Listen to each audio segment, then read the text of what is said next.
오늘 5월 월차제에 참여해 주셔서 대단히 감사합니다. 오늘은 유달 강습회를 개최하게 되었습니다. 지난 10월 26일 서전에서 진주님께서 교조 130년제를 앞두고 3년 천일 동안 어떤 마음 작정으로 실천해야 하는지에 대해서 유달 제3호회를 발표를 해주셨습니다. 그래서 오늘 천일교회장님께서 강사로 와주셔서 유달 강습회를 개최를 하게 되었습니다. 여러분 끝까지 잘 들어주시고 그 3년 천일 동안 실천해야 될 일에 대해서 이번 유달 강습회를 통해서 각자가 마음 작정하고 또 실천하는 데 노력을 해주셨으면 고맙겠습니다. 그럼 천일교회장님을 모시도록 하겠습니다. 잘 부탁드리겠습니다.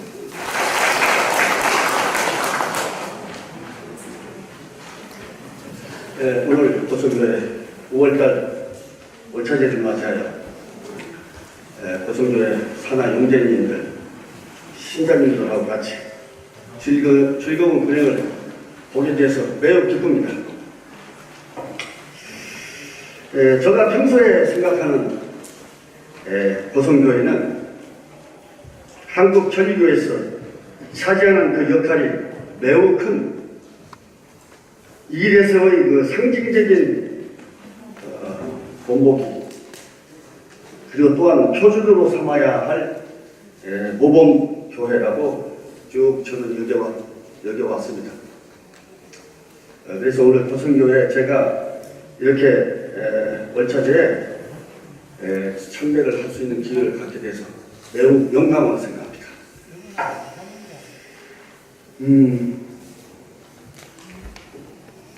이번 전교회 일제 순교의 취지는 구제 한 줄기의 이정표인 교조 130년째를 향하는 3년 천일의 발걸음을 내딛는 심기일전의 시수를 맞이하여 본보 순교를 시작으로 해서 각 교회가 모든 산하 교회에 대한 순교를 실시하여 소속하는 전 용제, 전 신자가 유달 제3호에 담겨있는 정신과 연제 활동의 의의를 가슴에 새김과 동시에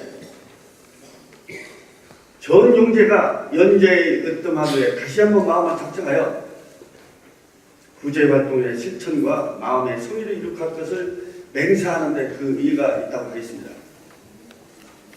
비록 유달 제3호에 담긴 의의를 제가 여러분께 충분히 전달해 드리는 데는 경량이 좀 미치지 못합니다만 지루하시더라도 아무쪼록 편안한 마음으로 잘 들어주시면 감사하겠습니다.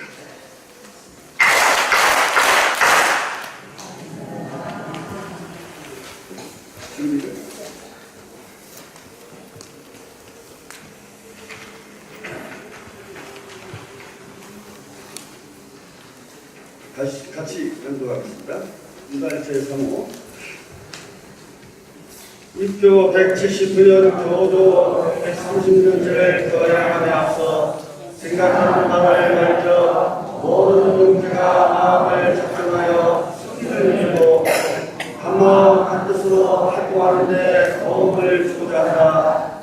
여러분께서는 세계의 인류를 구제하기 위해 국의 가르침을 가르치고 어린 자녀를 키워하시는 어머니 마음으로 구제 한 줄기의 길을 걸으시며 50년에 걸친 구원의 길을 남겨주셨다.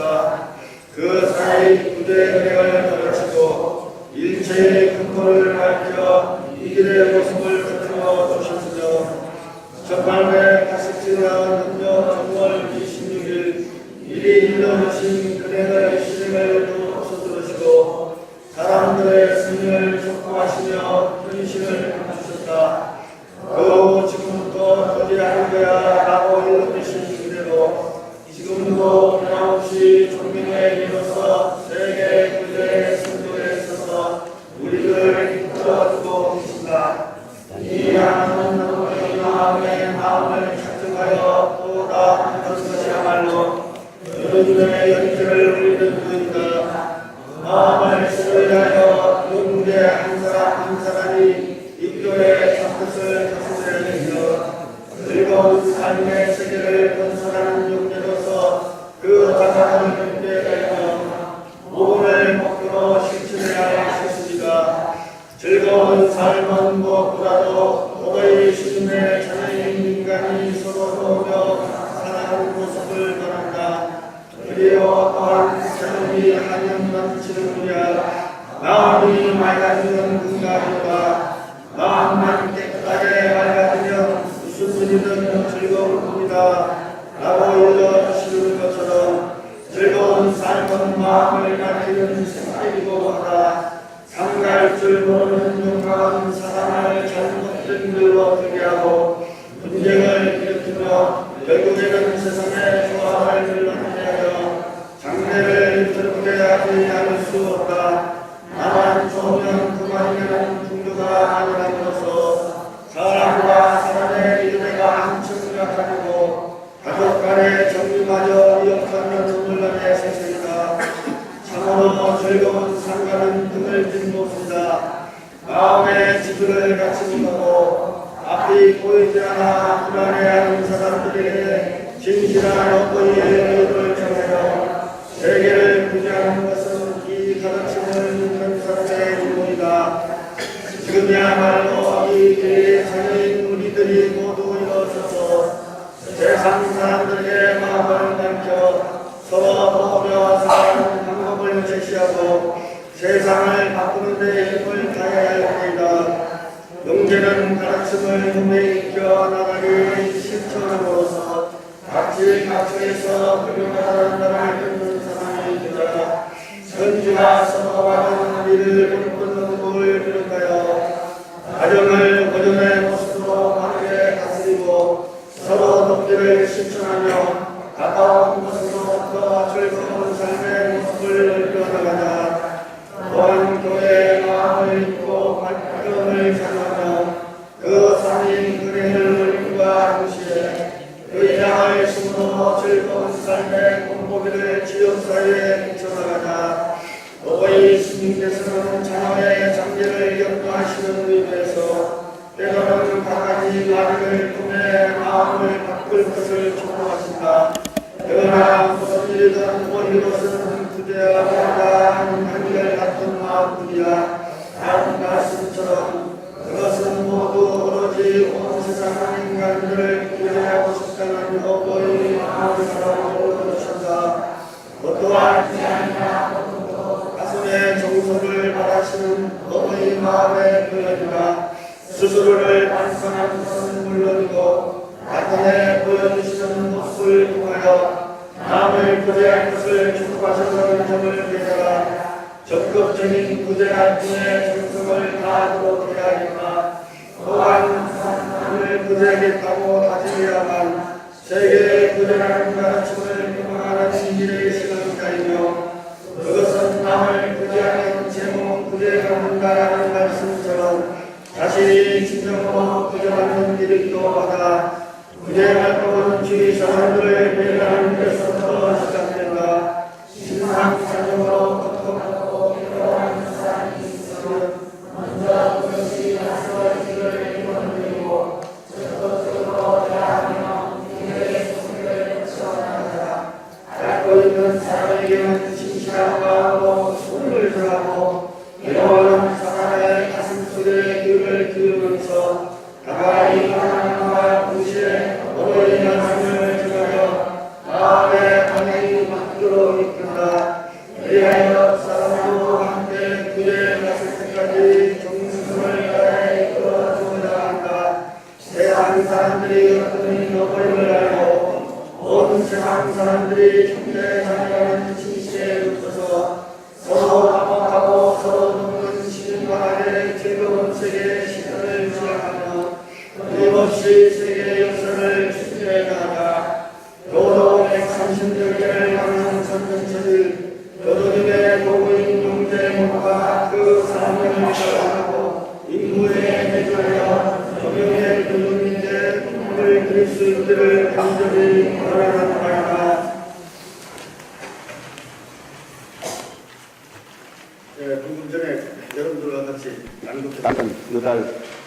제3호에 나오는 말씀에서 그 자주 나오는 단어들을 추려서 그 횟수를 한번 비교해 보았습니다. 그랬더니 그 주요 단어 중에 근행이라는 말은 3번 나옵니다. 용기라는 말은 5번 나옵니다. 즐거운 삶이라고 하는 말은 7번 나오는데 반해서 구제라고 하는 말은 무려 18번이나 나옴을 알 수가 있습니다. 다른 주요 단어에 비해서 약 3배나 많이 나오는 것으로서 유달 제3호의 말씀의 그 핵심은 마음을 작정하여 구제에 나서자는 그런 한마디 말로 요약될 수 있다고 해도 과언이 아니라고 생각합니다. 그렇다면 과연 마음을 작정한다고 하는 것은 무엇을 의미한다고 생각하십니까? 약속이라는 말을 사전에서 찾아보면 어떤 일에 대하여 어떻게 하기로 미리 정해놓고 서로 약속을 어기면 안 된다라고 하는 것을 다짐함이라고 나옵니다. 약속이라는 말의 사전적 정의는 사람과 사람 사이에서 서로 어기지 않을 것을 다짐한다는 그런 의미가 되어 있습니다. 하지만 작정한다고 하는 것은 약속한다고 하는 말과는 좀 비슷해 보여도 그 대상이 다르고 그 의미가 훨씬 더 중요하고 엄중하다고 하는데 그 차이가 있겠습니다. 왜냐하면 천일교에서 용제가 작정한다고 하는 것은 신전에서 엎드려서 공식적으로 어버이 스님과 약속을 한다는 것을 의미하기 때문입니다. 우리가 만남 시간이나 여러 가지 약속을 정해놓고도 그 약속을 잘 지키지 않는 사람을 가렸다고 합니다. 가르는 사람. 마찬가지로 어버이 스님과 마음의 작정을 하고도 그것을 제대로 지켜내지 못한다면 그 사람은 신앙적으로 또 영적으로 가벼운 사람이라고 할 수 있겠습니다. 여러분들이 이 길에 처음 입신하여 지금까지 이 길을 걸어오면서 했던 크고 작은 아마 작정들을 한번 떠올려 보시기 바랍니다.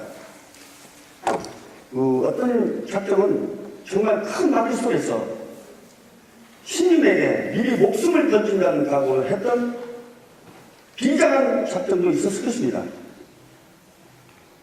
특히나 여기 역사가 길고 토대가 단단한 여기 고성교회 용재님들께서 신자님들께서 생명을 불사하고 작정했던 그런 작정 스토리만을 모아도 아마 두꺼운 책 한 권은 겉들이 엮어낼 수 있을 것이라 생각합니다.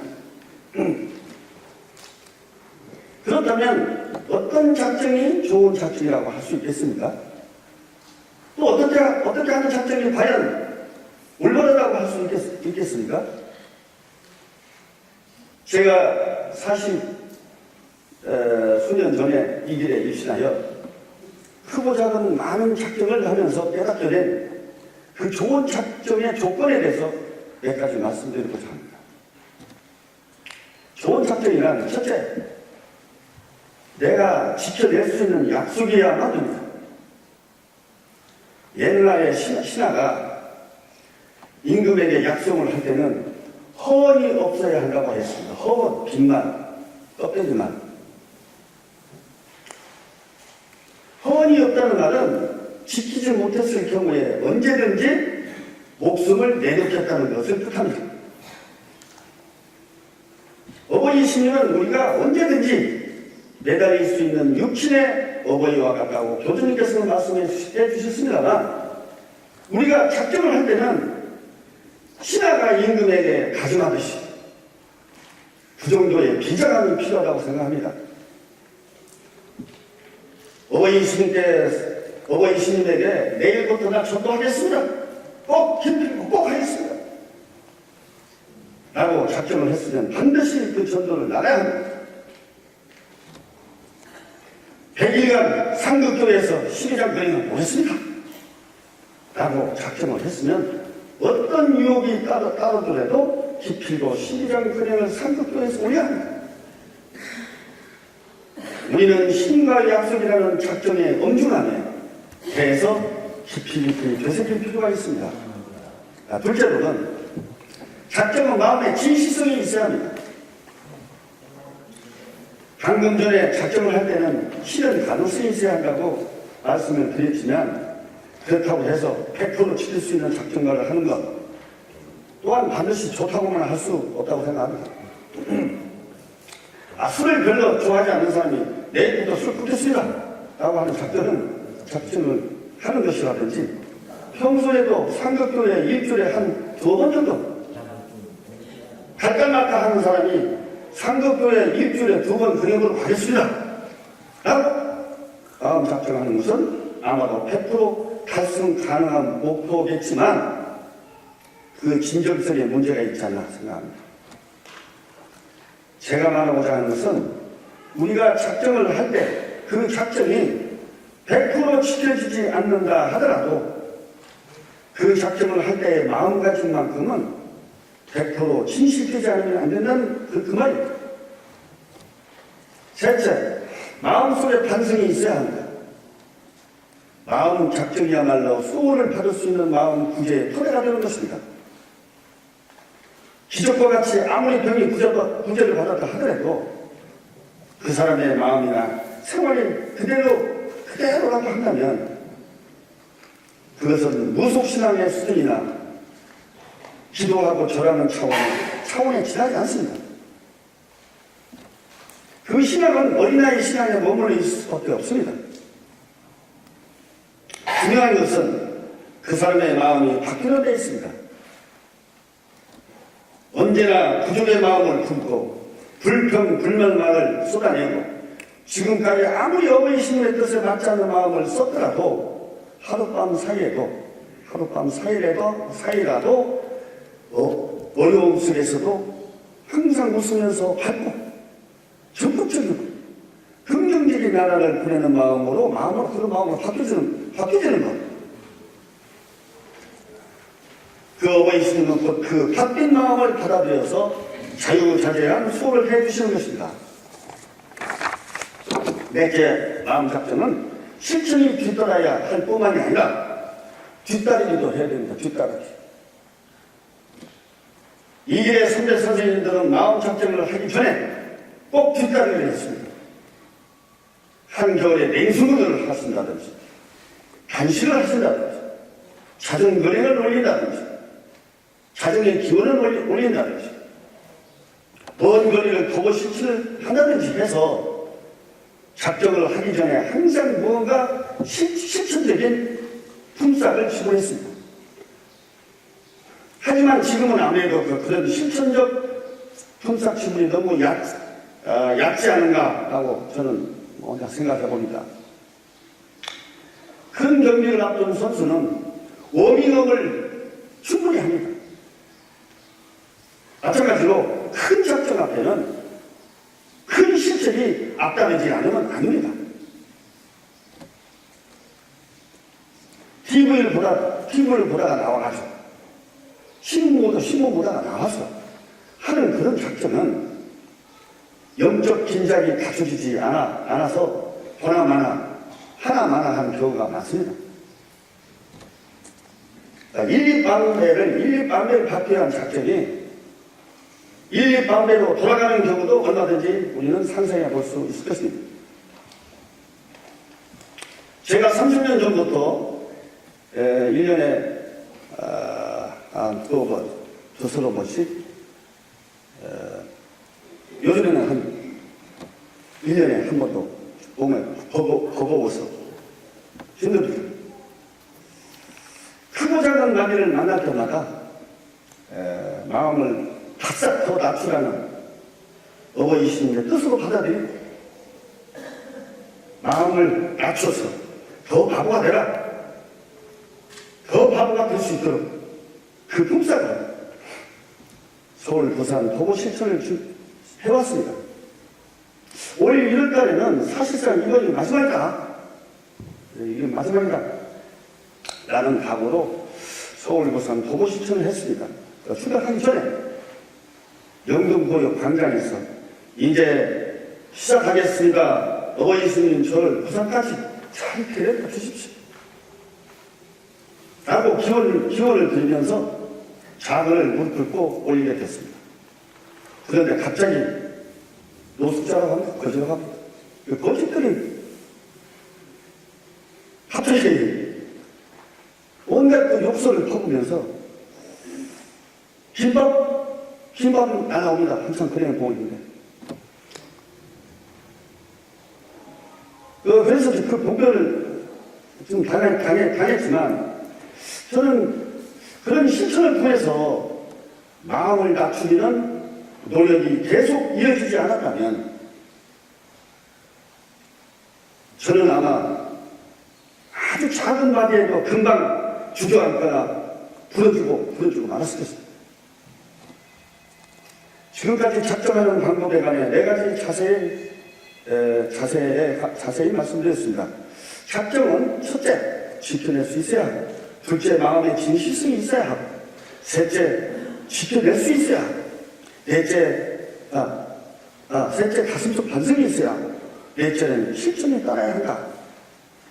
그리고 여기에도 좀 덧붙이고 싶은 것은 가능하다면 작정 기한을 정해놓고 구체적인 숫자를 써서 마음 작정을 하는 것이 훌륭하다고 생각합니다.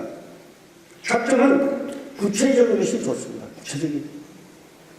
세계 인류를 구제하겠다. 나는 세계 인류를 구제하겠다. 나는 작정보다는 1년에 가람이 한 장에 3명을 앉히겠다 하라고 작정이 훨씬 힘이 있습니다. 물론 세계 인류를 구제하는 용제로 거듭나고 싶다는 작정 또한 훌륭한 작정이겠습니다만 너무나 포괄적이고 막연해서 구체적인 행동을 이끌어내 주지 못할 수 있습니다. 좋은 작정이란 행동으로 이끌어낼 수 있는 작정이어야만 합니다.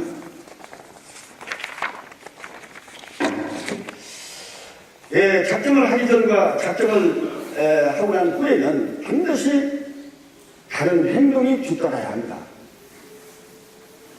화가 나면 부인에게 모질게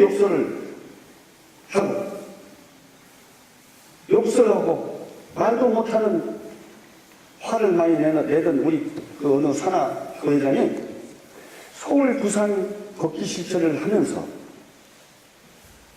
깨우치마가 있어서 이제부터 가족에게 절대로 가족들에게 욕설을 하지도 화내지도 않겠습니다. 라고 어버이 스님께 마음 작정을 했습니다. 그 후 지금까지 한 번도 부인에게 언성을 높이거나 욕설을 하지 않았습니다. 우리가 작정을 할 때는 이 정도의 단단함, 이 정도의 강간이 있는 작정을 해야 된다고 생각합니다.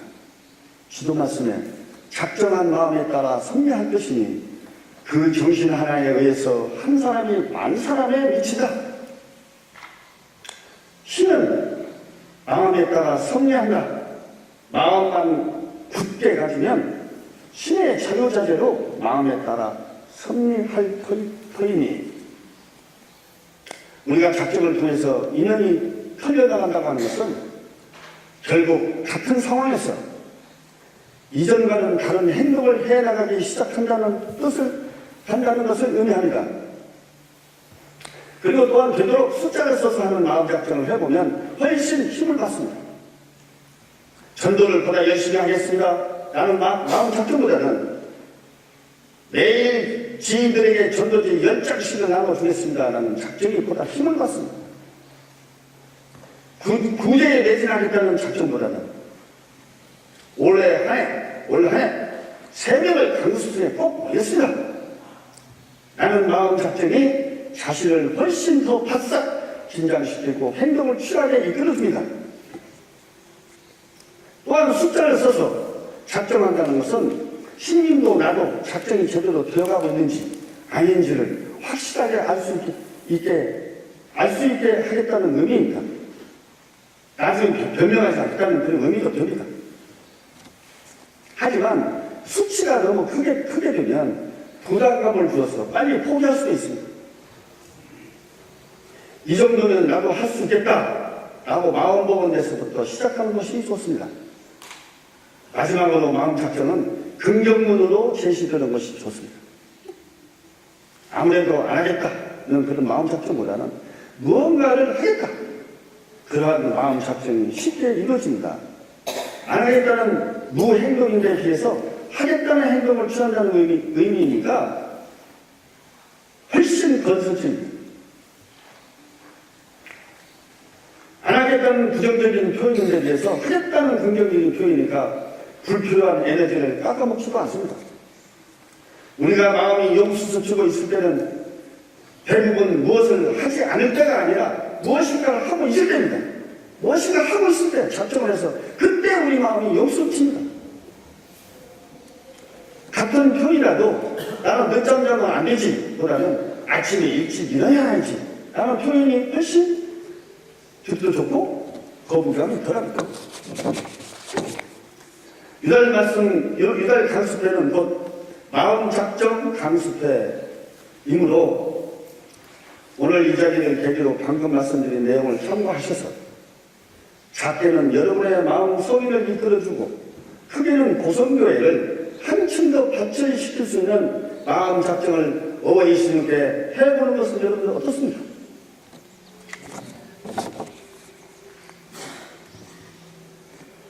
입교 175년 10월 26일 추계대제의 진주님께서 제6월 3월을 발표하셨습니다. 신전 강화에서 진주님께서는 교주님께서는 세계 인류를 모두 빠짐없이 구제하고 인간 창조시에 의도하셨던 즐거운 삶의 세계 건설을 위해 길을 펼쳐주셨습니다. 이 구제 한 줄기의 길의 근본으로서 구제근을 가르쳐주시며 그 시대과 사람들의 마음속을 촉구하시면서 현실을 감추셨습니다. 그러한 교주님의 마음에 보답하기 위해서는 모든 용자가 이 시선에 굳게 마음 작정을 하고 남을 구제하기 위해 더욱 노력해야 할 것입니다. 중요하고 이 시선에 한 분이라도 많은 용자가 구제 활동을 실천해 주시기를 희망합니다. 라고 말씀하셨습니다. 교주 연전을 향해 마음을 작정해서 실천하는 3년 천일은 구제 시선에서 그 출발점에 있다고 할 수 있겠습니다. 위자일 제3호의 핵심은 용제 한 사람 한 사람이 가까운 곳에서부터 구제 활동을 실천하도록 노력하고 서로 마음 소리를 통하자는데 그 목적이 있다고 할 수 있겠습니다. 교조 연제의 어떤 하루는 1887년 음력 정월 26일 교조님께서 자녀의 성의를 촉구하시기 위해서 정령을 25년 줄여 현실을 갖추셨던 그 사정이 있습니다. 그때 사람들에게는 온통 땅이 꺼지고 해와 달이 빛을 잃은 온 세상이 암흑천지가 된 것 같았다. 진실한 어버이시며 오랜 세월 그 무엇에도 빌릴 수 없이 흠모에 가지 않던 교조님을 여의자 사람들은 넋을 잃고 슬픔에 잠겨 통곡했다라고 고본 전리교 교조전에 나와 있는 것처럼 그 당시 사람들이 떡밥거기에 얼마나 충격을 받고 낙담했는지를 엿볼 수가 있습니다. 그러나 이분이 이조를 통해서 역전 지도 말씀에서 자녀가 되었기 때문에 어버이의 수명을 25년 앞당겨 줄여서 지금부터 구제하는 거야. 단단히 두고 보라. 지금까지와 이제부터 앞날을 단단히 두고 오라. 이런 말씀을 듣고 선인들은 지금부터 구제하는 거야 라는 말씀에 한 줄기 광명을 발견하고 더 한축 구제를 위해 뛰어다녔던 바 신기한 구제가 여기저기서 나타났다고 합니다. 교주님께서 용제들의 진실을 받아들여서 진기한 수업을 해주시고 이 길의 선인들 또한 형체는 감추셨으나 교주님께서 조명으로 활동해 주신다는 그 확신을 가지고 구제 활동에 한층 더 매진한 결과 이 길은 더욱 퍼져나갔던 것입니다. 그 발걸음들은 교조 130년째를 향하는 우리들에게 소중한 길의 과정이라고 할 수 있겠습니다. 교주님께서는 지금도 변함없이 종명의 리로서 활동해 주시고 우리들을 인도하고 계십니다. 교주님께서는 극변에 빠져라 뭐 하시는 어버이 신의 의도에 따라서 가난의 밑바닥에 스스로 빠지셔서 먹으랴 먹을 쌀조차 없는 나날을 지내시는 가운데서도 세상에는 머리밭에 먹을 것을 산더미처럼 쌓아놓고도 먹으리야 먹을 수 없고 물 한 모금 넘기지 못해 괴로워하는 사람도 있다. 그것을 생각하면 우리들은 고맙잖아. 물을 마시면 못 마신단다. 어버이 스님께서 고맙게 보살펴주고 계시는 거야 라고 가족들을 격려해 주셨습니다. 제가 몇 년 전에 한 8월 초에 도보 실천을 하게 되었습니다. 낮에는 삼복도이, 밤에는 열대야로 찜통도이 속에서 맨날 간다고시 걷다 보니까 가스 증세가 일어나서 곧 쓰러질 것만 같았습니다. 하지만 주인은 물을 구할 수 있는 것이 아닙니다. 물을 구할 수 없는 것입니다. 그것이. 그래서 위험한 상황까지 왔을 때였습니다. 그때 마침 지나가던 승용차가 차를 돌려서 저 옆에 세우더니 생수병을 건네면서 자, 이것부터 빨리 마시세요. 저는 그냥 지나가고 있는데 금방이라도 쓰러질 것 같아 보여서 도저히 그냥 못 가서 마침 차에 물이 있길래 그러니까 물을 드립니다. 빨리 물부터 마시세요. 그 순간 저는 머리에 아찔하는 걸 느꼈습니다. 저는 그제서야 물을 마시면 물맛이 난다는 교주님의 말씀을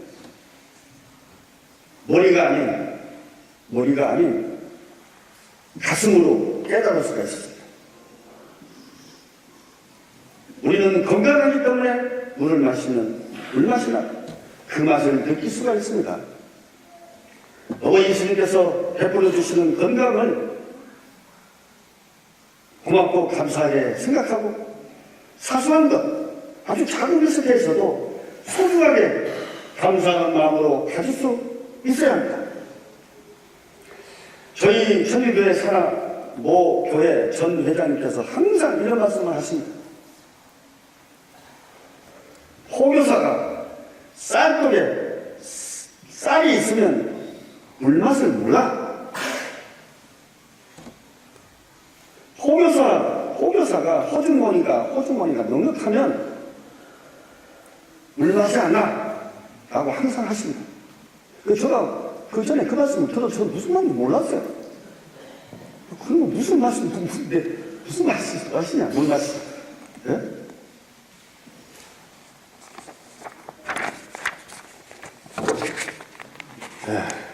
그런 것들 당연하게 생각하지만 우리는 그것은 조금만 몸이 아파봐도 알 수 있듯이 결코 당연한 것이 아닙니다. 그것은 어버이 스님의 신기한 수호가 있음으로 인해서만 가능한 기적 중에 기적이 아닐 수 없는 것입니다. 어버이 스님께서는 이 세상과 인간을 창조하신 어떤 스님이시며 물불바람을 비롯하여 인간 몸에서는 온기수기 순의 수호에 이르기까지 이 세상의 일체를 수호해 주시는 진실한 스님이십니다. 사람은 온기와 수교의 오픈의 수호로 인하여 신기하게 신체를 움직일 수 있으며 이 균형이 깨지면 고열에 시달리거나 자칫하면 생명까지 위태로워질 수가 있습니다. 우리가 너무나 당연하게 생각한 나머지 그 존재조차 의식하지 못하는 공기조차도 그 공기가 없다면 우리는 몇 분 살 수가 없어. 몇 분을 견딜 수가 없습니다. 매일 매 순간 어버이 스님께서 살려주고 계시고 항상 따뜻하게 보살펴 주시고 있다는 것을 자각할 때에 우리는 갖은 어려움 속에서도 그 마음가짐 하나로 기뻐하고 감사할 수 있는 것입니다. 또한 우리가 용제로서 실천을 작정하기 이전에 우선되어야 할 것은 우리가 얼마나 한없는 은혜 속에서 살려주고 있는가 하는 벅찬 감사를 머리가 아니라 마음에서부터 우러나와 용수를 칠 수 있으려면 어떤 실천이 있어야 할 것인가 하는 점입니다. 이들의 선배 선생님들이 걸어온 전설 같은 실천남들은 결국 감사의 불씨를 다시 살리려는 노력의 다름아니라고 생각합니다. 책상 위에 앉아 생각을 바꾼다고 해서 마음이 바뀌지 않습니다. 책방에서 책을 몇 권 사서 읽는다고 해서 그 인연이 닦여지지 않습니다. 마음을 바꾸기 위해서는 누에 걷지 아래 번데기가 그것을 찢고 나와서 나비가 되어 날아오르는 것과 마찬가지로 많은 새로운 환생적 실천, 내가 다시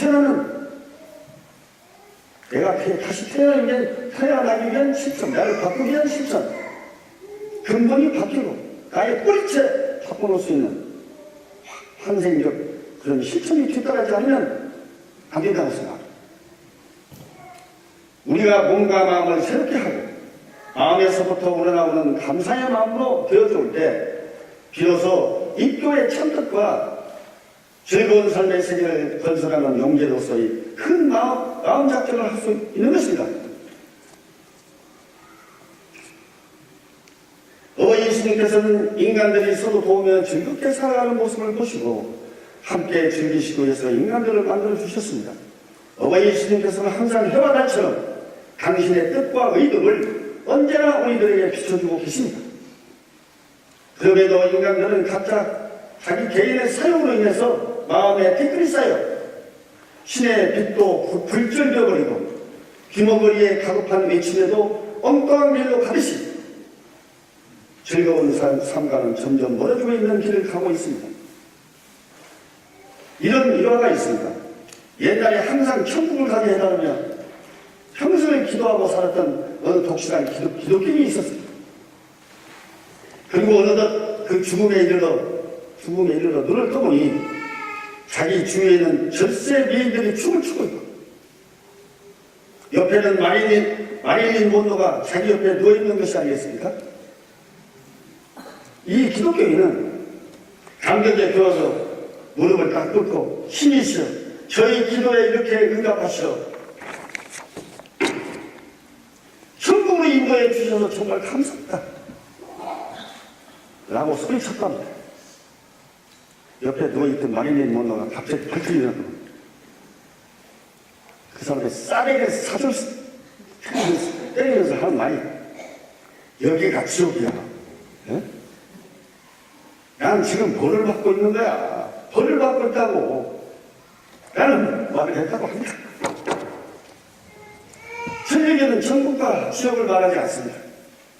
우리가 근행을 통해서 마음의 티끌을 갖고 세상을 바라보면 천국이 따로 있는 것이 아니라 바로 이 순간이 천국이요 긍량인 것입니다.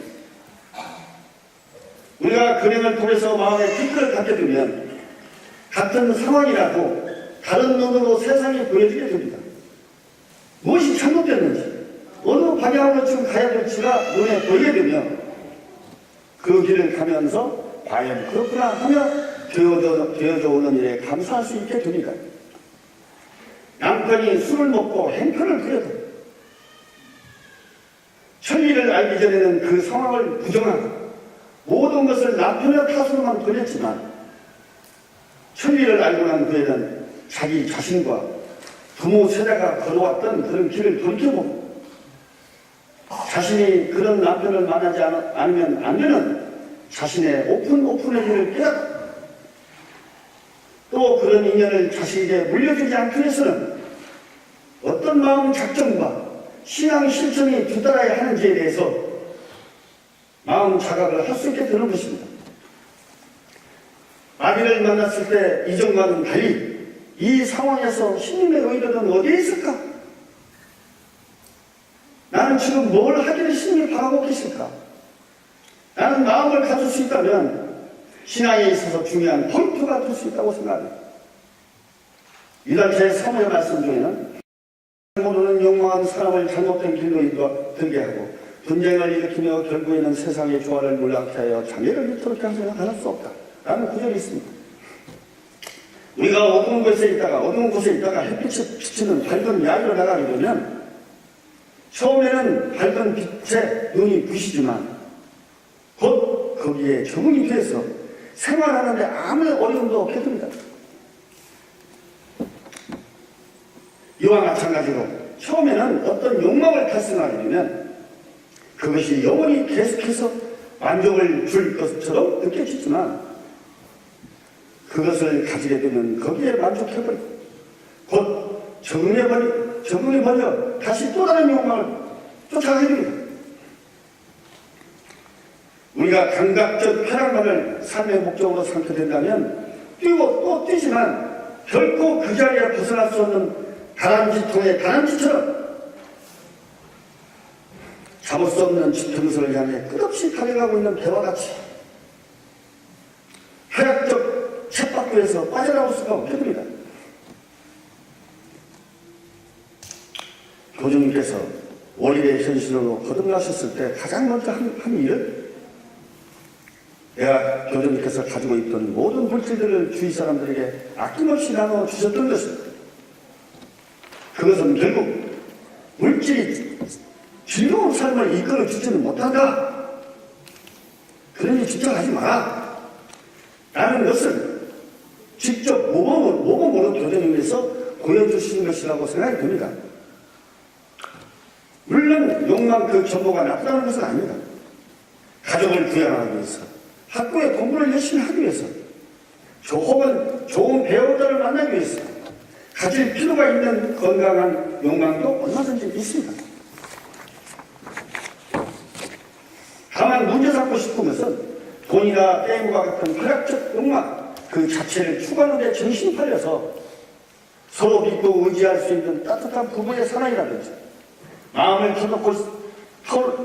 터놓을 수 있는 진실한 우정과 같은 정말로 우리를 행복하게 해주는 관계적인 행복과 신념과 천리와 같은 근원적인 욕망을 등한시하게 되어서 자칫 끝없는 공허감에 빠질 수도 있다는 것을 경계하자는 것입니다.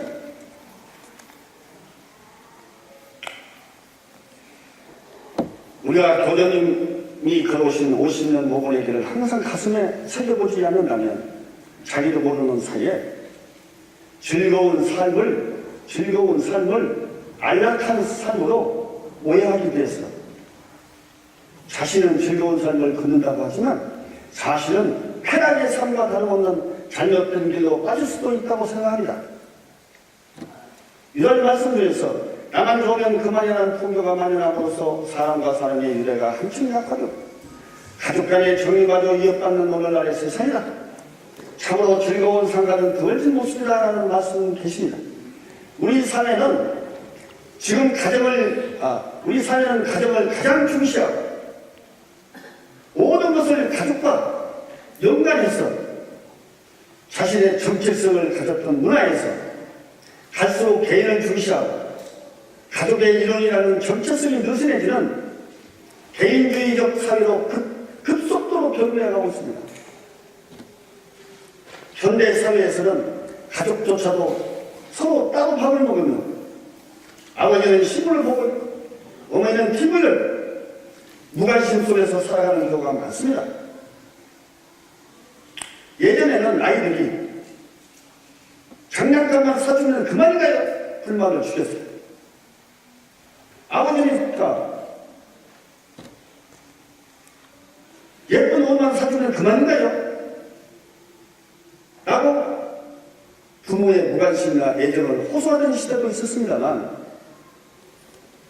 지금은 장난감만 사주면 그만입니다. 예쁜 옷만 사주면 그만입니다. 부모의 관심 대신에 물질만을 바라는 시대로 점점 바뀌어가고 있습니다. 하지만 실제로는 부모의 관심과 접촉이 필수 비타민과 마찬가지로 가장 필요한 시기라는 점에서 문제의 심각성이 있다고 생각합니다. 지난날에 어느 날이었습니다. 작년 7월달 본부 신년 강화에서 단학과 노무육기 본본 선생님께서 말씀하신 내용을 일부를 소개해드리겠습니다. 지난날에 어느 날이었습니다. 부모님을 따라 터전에 돌아온 초등학교 저학년 정도의 여자아이와 5살 정도의 남자아이가 이 신전에서 부모님과 함께 자금을 올리고 있었습니다. 아이들이 열심히 목소리를 높여서 신학가를 부르면서 게다가 정확한 손짓으로 근형을 올리고 있는 모습에 흐뭇함을 느끼면서 보고 있었습니다.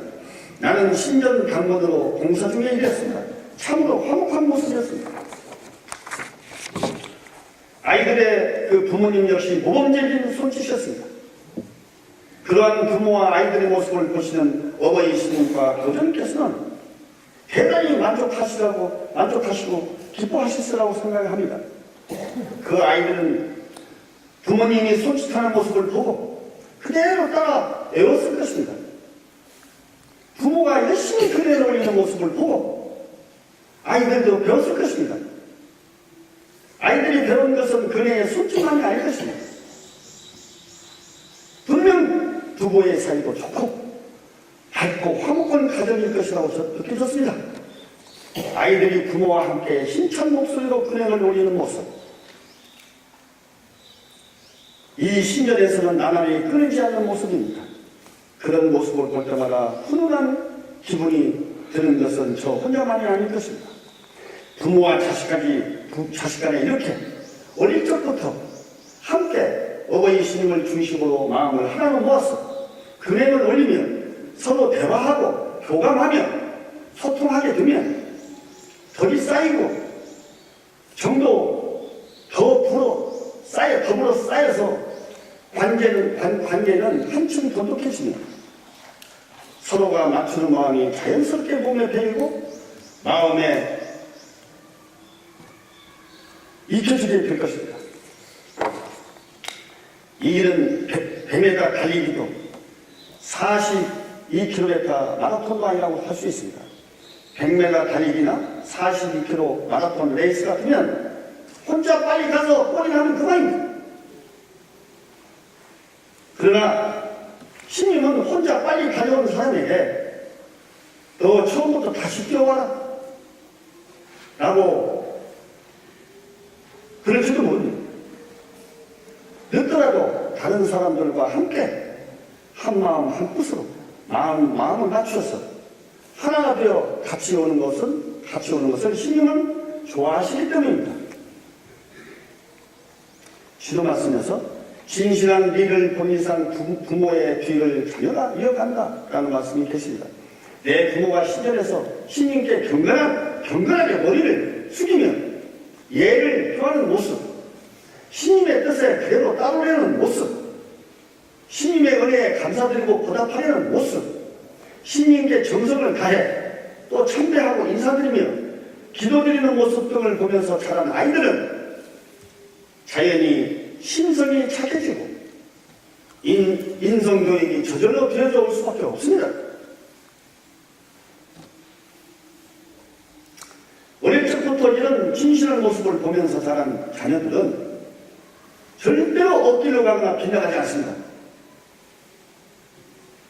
설사 유혹을 받게 된다 하더라도 마치 그 어두운 선 밖으로 절대 나가지 않으려는 닭과도 같이 그 선 밖으로는 나가지 않습니다.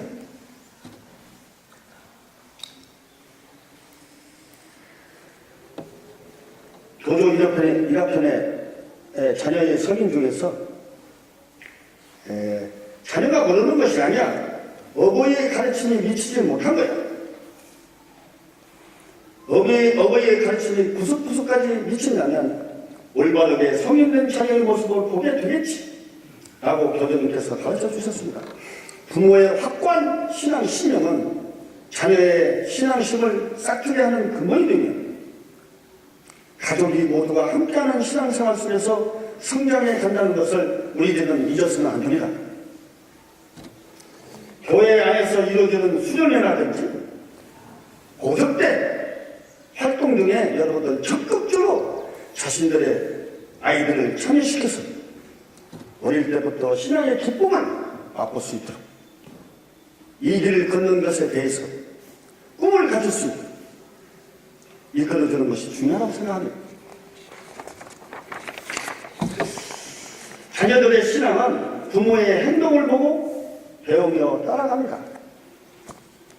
부모의 말이 아니라 말하는 대로 행하는 것을 보고 배우면서 따라오는 것입니다. 우리들이 아무리 입으로 좋은 말을 해도 신님께서는 절대로 받아주지 않습니다. 입으로 한 말에 행동으로 실천이 뒤따르지 않는다면 아무것도 안 되는 것입니다. 신님께서 값으로서 실을 사는 거야 라고 알려주셨듯이 진실한 마음, 진실한 행동이 신님의 리를 사는 것입니다. 그리고 가정의 화합을 이루는 데 있어서 자식 문제보다 더 어려운 것이 부부 사이의 문제라고 생각합니다. 천지 가서 마주하는 일을 돕던 부부를 비롯하여 가정을 본연의 모습으로 바르게 탔습니다. 서로 도피를 실천하며 가까운 곳에서부터 즐거운 삶의 모습을 넓혀나가자 하는 이런 말씀이 있습니다. 적지 않은 가정에서는 자녀 문제가 원인으로 부부 불화가 일어나기보다는 부부 불화가 원인이 돼서 자녀 문제가 일어나는 경우가 더 많습니다. 우리나라 이혼율은 이미 세계 최고입니다. 그리고 또 요즘에 TV를 보니까 황혼 부부 이혼율도 신혼여행 이혼율도 초월했답니다. 가정이 분해되고 해체되어 무너져가고 있습니다. 가정 불화가 자녀들의 가출로 이어져서 탈선하는 비행 청소년들도 증가하고 있습니다. 청소년 범죄는 갈수록 악화 일로로 치닫고 있지만 그것은 결국 그 근본은 가정 불화였습니다. 언젠가 제가 어느 동네에 수원을 지나고 오던 중에 슈퍼마켓 앞 조그마한 평상이 있길래 평상에 동네 사람들이 모여 있었습니다. 신임의 말씀을 전하게 됐습니다. 그분들에게. 그래서 어느 한 분이 대뜸 하는 말이 천력이 믿어봐야 뭐합니까? 저기 처집에 사는 그 박사장이라고 있습니다. 네? 그 박사장은 천력이 믿는데 저놈의 주교수에서는 허구한다 싸웁니다. 뭐 산이 안 산? 고함 소리만 나고 욕하는 소리만 나고 술 먹고 살림새 내 후우는 소리밖에 안 들립니다. 저게 부모입니까? 왼수지. 천육이 믿어도 저 모양인데 천육이 믿어봐야 뭐합니까? 저는 순간 낯이 뜨겁고 계면적으로 황급차를 뜨고 말았습니다. 거울에 비춰서 신학가에 거울같이 비춰서 보이나니라 라는 신학가 구절처럼 부부 사이가 좋게 다스려지지 않는 것은 결국 매일매일 마음가짐이 상대에게 비춰주고 있기 때문입니다. 거울에 비추는 내 얼굴에 얼룩이 묻어있다 한다면 내 얼굴에 얼룩을 지우고 닦아야지 거울을 갖고 있어서는 얼룩이 없어지지 않습니다. 상대는 내 마음을 비춰주는 거울과 같다고 했습니다. 그러므로 매일 신녀가 마주하는 가운데 자신의 마음을 닦는 것이 무엇보다 중요하다고 생각합니다. 이를 위해서 우리는 매일 그림을 보고 은혜보다고 합니다. 사실 많은 여자 용제님들에게는 세계 인류를 구제하는 것보다 자기 남편 한 명을 구제하는 것이 심정적으로 더 어렵게 다가온다는 것을 잘 알고 있습니다. 그럴수록 우리 천주교 용제 스스로가 부부와 가정을 바로 세우려는 모범을 보이지 않으면 안 된다고 생각합니다. 들여다보면 가정에 문제가 없는 것이 한 군데도 없다고 해도 과언이 아닐 만큼 가정 내 문제가 심각한 시대입니다.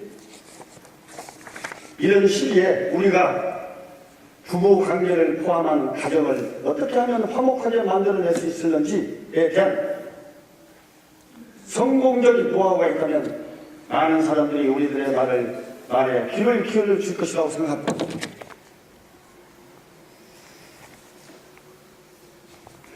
잠깐 이야기 천신의 말을 들으라고 그랬던 말은 알 것이니 이 세상과 땅과 하늘의 본을 받아서 구분을 점지하여 왔었으므로 이것이 이 세상의 실존이다 라고 하는 리를 마음에 잘 다스려서 인연을 깨닫고 부부와 가정이 진정되면 넓게는 세상이 안정이 된다는 이런 훌륭한 가르침을 지금이야말로 이 세상 사람들에게 전해나가지 않으면 안 된다고 생각합니다. 부부 사이야말로 부부 사이가 좋고 나쁨에 따라서 어떠한 사정도 신상도 일어나게 되는 것입니다. 부부 사이가 나쁘면 그 부부 당사자뿐만이 아니라 그 자식까지도 불행해지면 그렇게 쌓인 인연은 다시 자식에게 전해져 악순환이 대를 이어 반복됩니다. 부부는 인간 사회의 중심의 근본이 되는 가장 중요한 관계이기 때문에 부부와 가정의 구제, 이 문제 하나만을 집중해서 호교 구제를 해도 아마 장래에 틀림이 없는 길이 될 것이라고 생각합니다. 어떠한 신상이나 사정이라도 처음에는 부부간의 문제로부터 나오는 경우가 많습니다.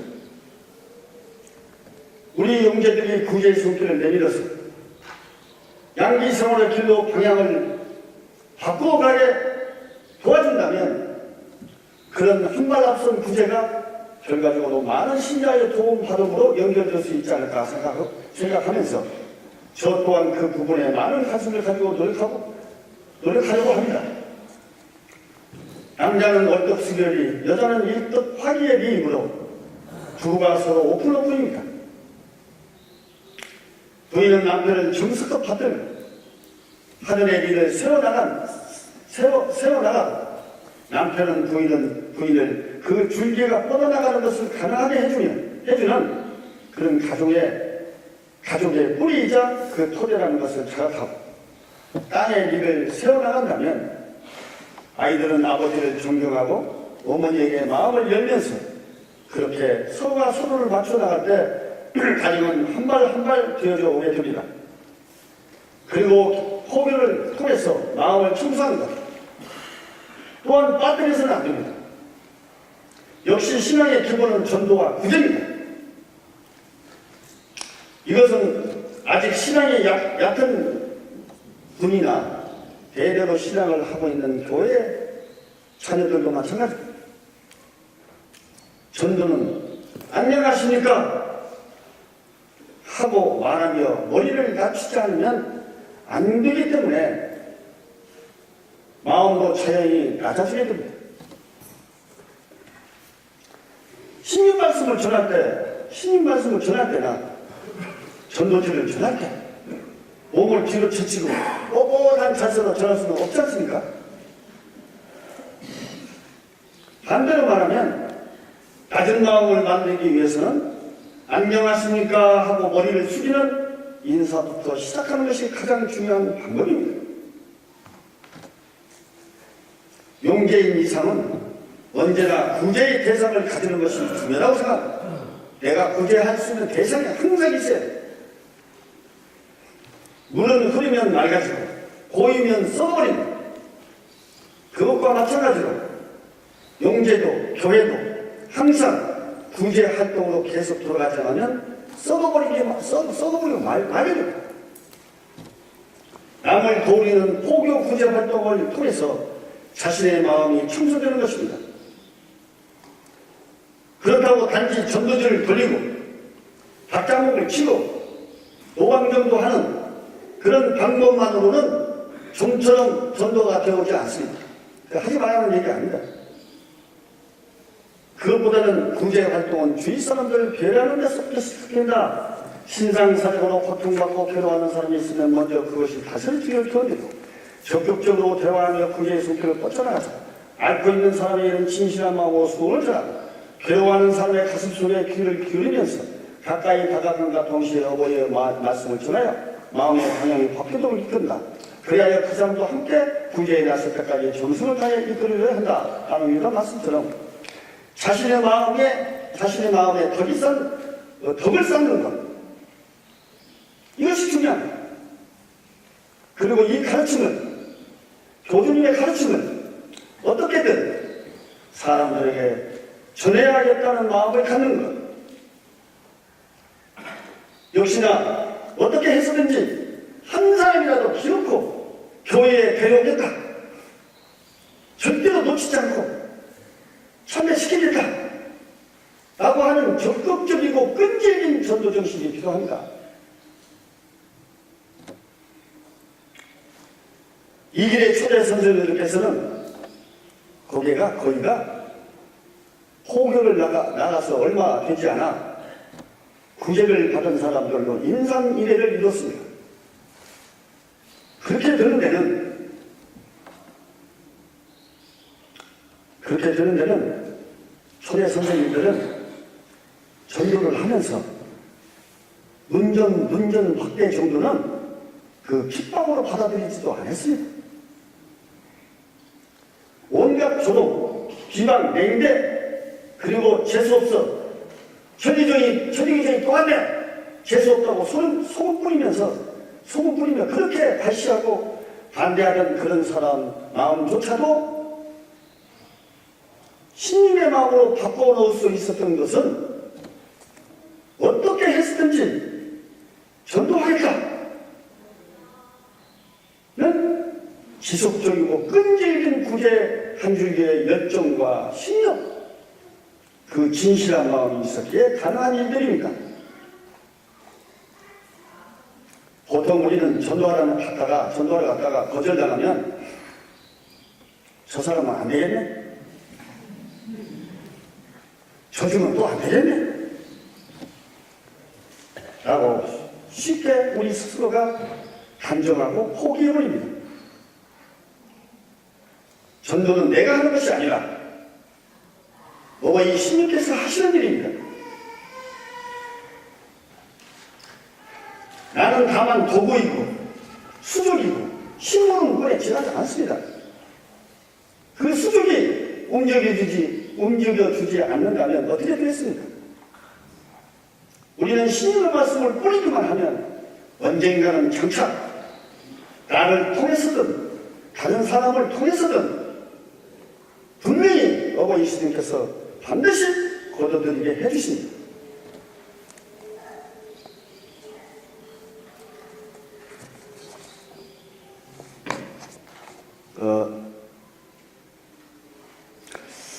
만 사람이 다니는 큰 교회도 처음에는 한 사람의 마음 작정으로부터 시작됐습니다. 한 사람을 구제하려는 노력이 결국에는 만 사람으로 이어지는 것입니다. 그리고 신기한 것은 처음에 입신해서 상국교회장님의 말씀을 이렇게 들을 때보다도 처음으로 내가 전도해서 신자를 데리고 와서 같이 말씀을 들을 때 훨씬 말씀이 더 잘 이해가 되고 말씀이 가슴에 와닿는 것입니다. 강습을 받을 때도 처음 입신의 구제를 받는 입장에서는 이해가 잘 안 돼요. 꾸벅꾸벅 졸기나.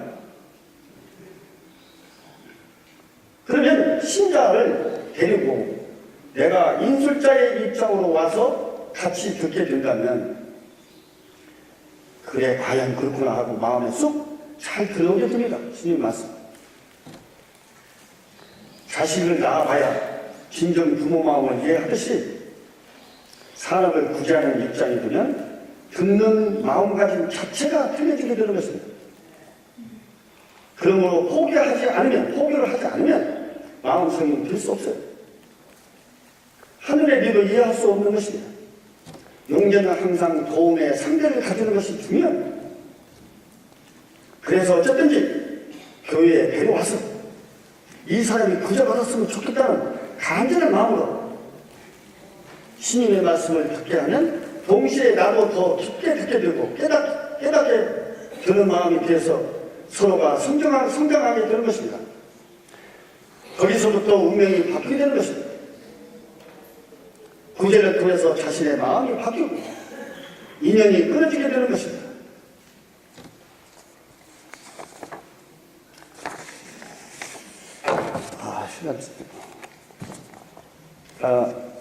저는 어릴 적 학교를 아주 드넓고 광활한 평화를 가로지르면서 학교를 걸어 다녔습니다. 어느 날 학교 하교길에 깊지 않은 도랑에 민물고기들이 우르르 떼져서 다니는 것을 보고 아무런 장비도 없이 교복을 입은 채 맨손으로 들어가서 흙을 파서 둑을 쌓고 맨손으로 물을 퍼 올렸습니다. 그러다 보니 그릇이 없어서 큰 고기 몇 마리만 그러고 보니 큰 붕어, 잉어는 말가도 없고 메기, 가물치, 민물장어 등이 많이 잡혔습니다. 그런데 그 고기를 담아올 그릇이 없어서 큰 고기 몇 마리만 긴 갈대에 꿰어서 멀리 집으로 가져왔습니다. 그런데 그 고기를 담아올 그릇이 없어서 그 큰 고기 몇 마리만 걸어왔는데 집에 와보니까 그 물고기들이 다 빠져나가고 한 마리도 남아있지 않았습니다. 헛간치고 말았죠. 이 길의 신앙도 마찬가지라고 생각합니다. 시민께서 돌봐주신 덕택으로 이렇게 과분하게 잘 살고 있다. 그러니 얼마나 고마운지 모르겠다. 참 감사하다는 신앙의 기쁨이, 감동이 몸에 배어 생활 속에서 그러한 모습이 보여지지 않는다면 아무리 많은 물고기를 갈대에 꿰어 집까지 온다고 하더라도 그 물고기는 솔솔 빠져나가고 아무것도 남아있지 않을 것입니다.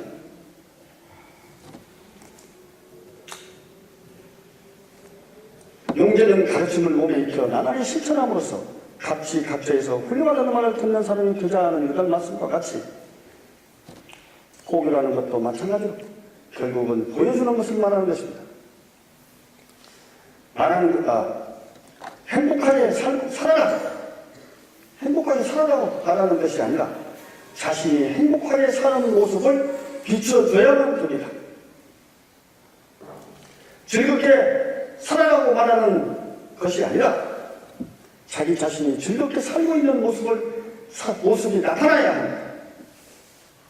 매사에 감사하면서 살아가라고 하는 것보다는 자신이 매사에 감사하면서 살아가는 모습을 보여주는 것입니다.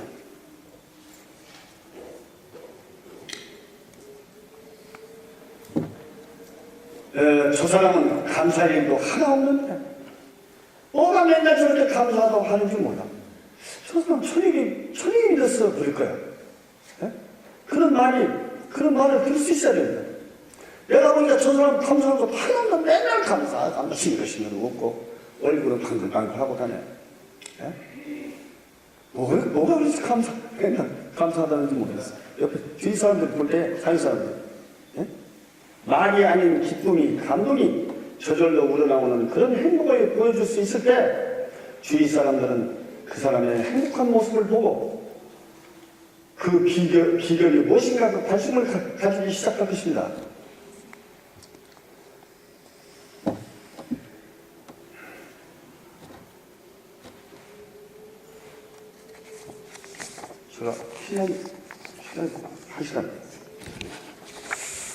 제가 시간이 1시간 넘어서 이것을 마치겠습니다.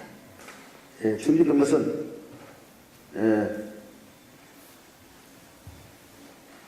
제가 여기 프린트를 준비해왔으니까 여러분도 피곤하시니까 여기서 이런 말씀을 마치고요.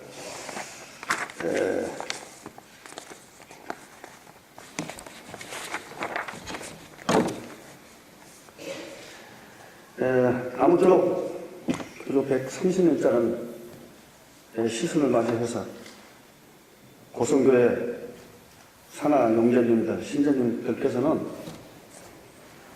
바람이 세찰수록 더 단단하게 뿌리를 내리는 대나무와 같이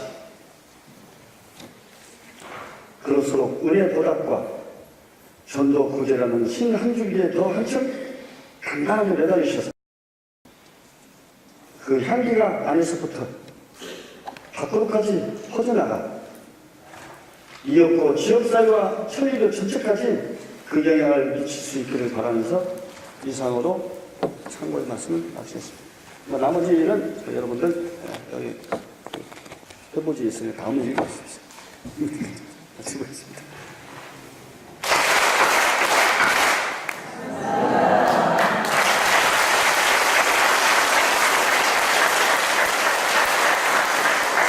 네, 오랜 시간 거쳐서 주영희 교회장께서 이달에 대해서 신주님이 해주신 말씀 조목조목을 잘 말씀해 주셨습니다. 이달 가운데서 우리가 3년 3일 동안 실천해야 할 대목은 이달 가운데에서도 잘 나타나 있다고 생각합니다. 마지막 부분에 구제 활동은 주위 사람들을 배려하는 데서부터 시작된다. 신상 사정으로 고통받고 괴로워하는 사람이 있으면 먼저 그것이 다스려지기를 기원드리고 적극적으로 대화하며 구제의 손길을 뻗쳐나가자. 앓고 있는 사람에게는 진실한 마음으로 수원을 전하고 괴로워하는 사람의 가슴 속에 귀를 기울이면서 가까이 다가감과 동시에 너희의 말씀을 전하여 마음의 방향이 바뀌도록 이끈다. 그리하여 그 사람도 함께 구제에 나설 때까지 정성을 다해 이끌어줘야 한다. 이 말씀에 다 집약이 되어 있습니다. 우리는 누구나 다 수은의 리를 받은 동제로서 또 교조님을 대리로서 남을 돕고 구제하는 데 있어서는 면해야 할 것이 없이 우리 모두가 다 실천해야 될 그런 활동이 사항이라고 생각합니다. 어쨌든 주위에 있는 사람에게 근행과 수은으로서 적극적으로 도와가서 이 가르침이 이 땅에 전해지고 또 그 덕을 우리가 받아서 우리도 정말 즐겁게 살 수 있는 그런 토대를 마련하는 것을 이번 현재 3년 전일 활동을 계기로 해서 활동을 해 나갔으면 합니다. 이상으로 오늘 강시간 동안 말씀 들으시느라 수고하셨습니다. 이달 강습회를 모두 마치도록 하겠습니다.